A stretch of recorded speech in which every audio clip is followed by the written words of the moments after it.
I think one of the most true quotes and sayings in this world is liabilities stem from limitations.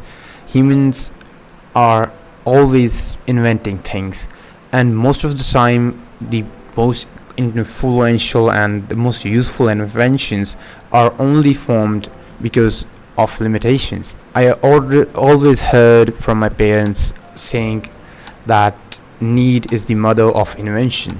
If as long as humans need or want something, they will develop something.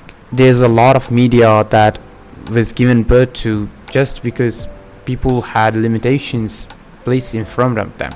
Modern day media that we still love and the classic media that we still enjoy are mostly the invention of people who have limitations placed in their way. Pixel art is one of the biggest example in the game development industry that was only possible because of the limitations of hardware in the 90s and 80s. Things like hip hop music, silent films, comics and heroes all were mostly the inventions formed by limitations.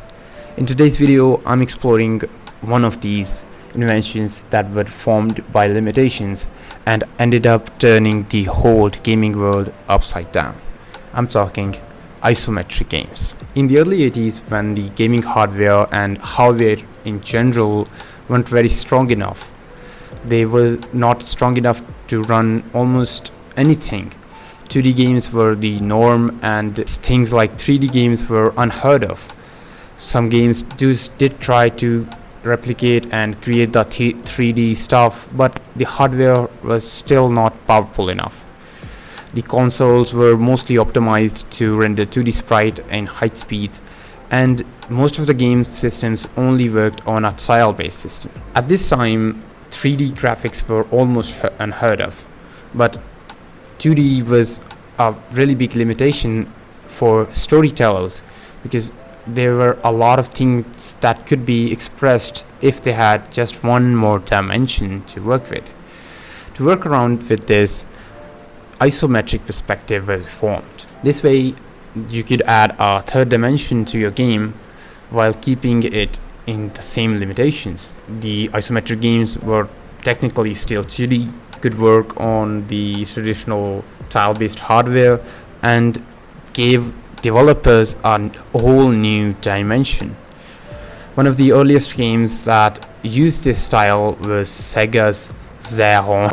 I'm really terrible at pronouncing games. Zaxxon. Z-A-X-X-on. Oh, okay, I'm sorry for that. It was one of the most influential games, I would say. There were a lot of games that did use this, maybe even before this one. But let's face the truth here. In this world, only the popular are remembered. There were developers who created this style way before Sega or way before big companies, but we don't know of them. So yeah, Sega takes the lead. It was one of the first games that showed player that the third dimension was not something to take lightly. Developers had something new to their hand to tell whole new stories. While faking the third dimension just sounds easy, it's not exactly what it sounds like.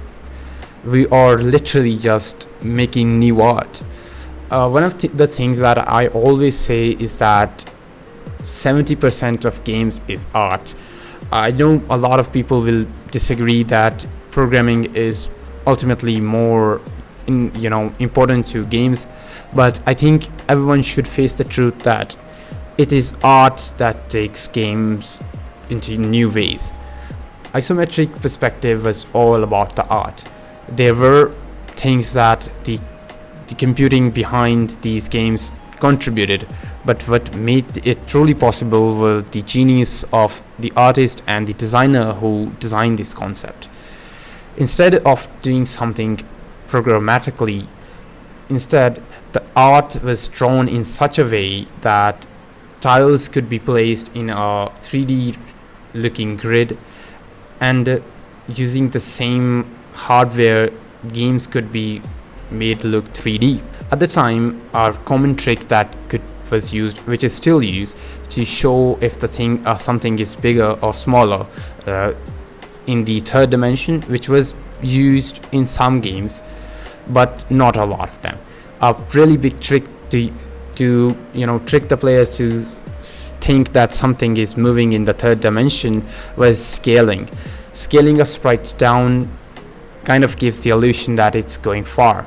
This is something that's still used in 2D animation and is kind of the basics of art. In reverse, if you scale something up and it takes more space on the screen, it looks like it's getting bigger. Instead of going this route, Isometric Games used something really simple. Instead of scaling the sprite, all of the sprites were in art general were kind of created so look like that the art was rotated in some of an angle, mainly 45-degree angle, which also became the basics of the top-down perspective, which is quite similar. The key difference between top-down and isometric is that most of isometric art gives you a kind of a side perspective from really far away, kind of a godlike perspective from the side. This makes it possible for the viewer to see almost a lot of the area.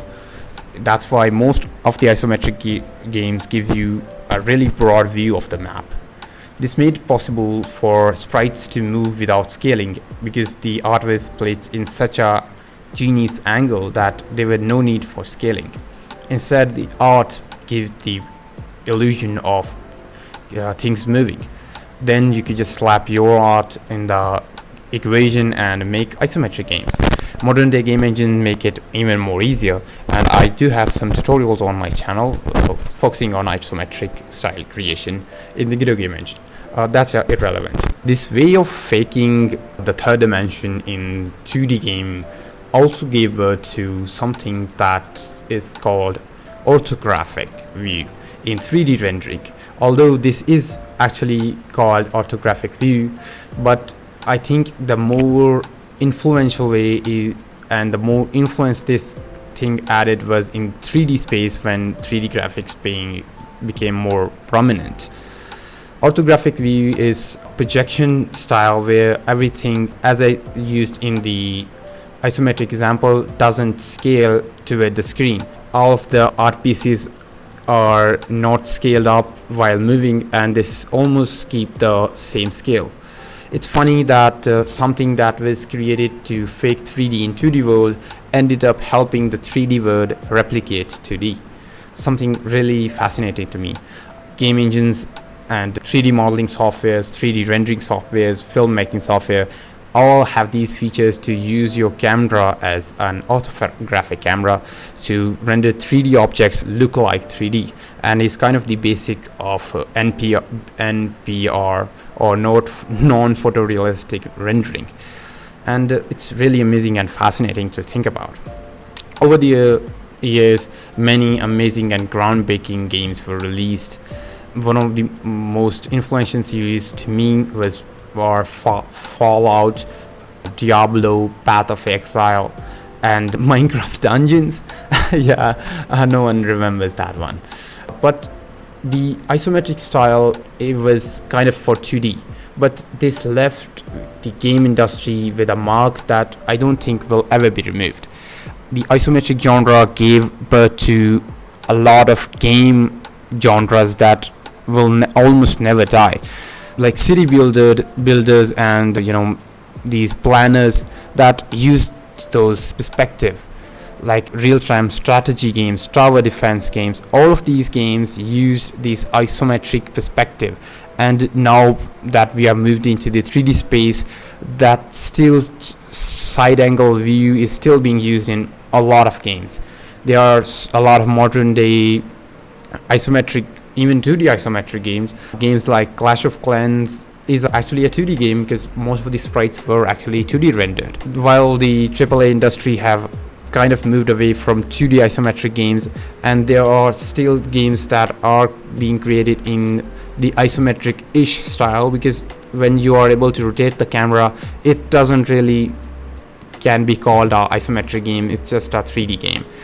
Yet indie developers are still using this perspective in the pure sense, in the 2D sense, and creating amazing games. Recent titles like Tunic are really good examples that this genre is not still dying. And as they say, one man's trash is other man's treasure. Something that most of the AAA studios like Sega, I don't know. I mean, Sonic has such a big influence on Sega that sometimes I just forget that Sonic is not the actual company. That's a side note. Big studios like Nintendo are making games like the recent Zelda-ish game. I don't really remember the game. I'm sorry, I never played that one. But the recent Legends of Zelda game that led a puzzler with the Zelda in main character, I don't know, really can't remember the name right now.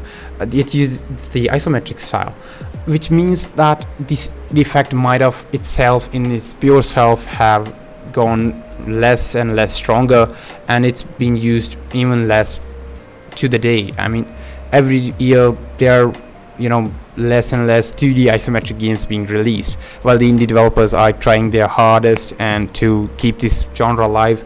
I would have to say that it's not as prominent as in the 90s and 80s, because now the core reason was always the limitation of 3D. And this is one of the most beautiful things that happened to the game development industry. Personally, I love city builders and real-time strategy games, and I'm sure that if someone had not come up with that side perspective, that isometric perspective, these games would have never looked how they look these days. AAA studios and AA studios might not work on these games right now. There are some being released, I'm not gonna say that, but I think there is a lot more attention needed to this industry. Media that has almost revolutionized the gaming industry should be given more respect. Let me know what are your favorite isometric games. And one thing I would like to say is that I've been seeing some really beautiful isometric art projects. 2.5D isometric art projects are really lovely, and I'm loving that YouTubers and indie developers are still working on this genre and this perspective. So if you're working on an isometric game or just generally love this, please let me know in the comments. And just say something in the comments. I need engagement. And that would be it for isometric games today. I would love to get your opinion on this one, and I'll see you in the next one. Hey, if you love these videos that I make and want to support me, you have the option to join the channel membership or support me over on the Patreon. You can just hit the like button and say thanks in the comments or something like that. That would be like really helpful. And thank you for taking your time watching these videos and not watching your daily dose of brain rot on your oh my god. Okay, I'm gonna bye.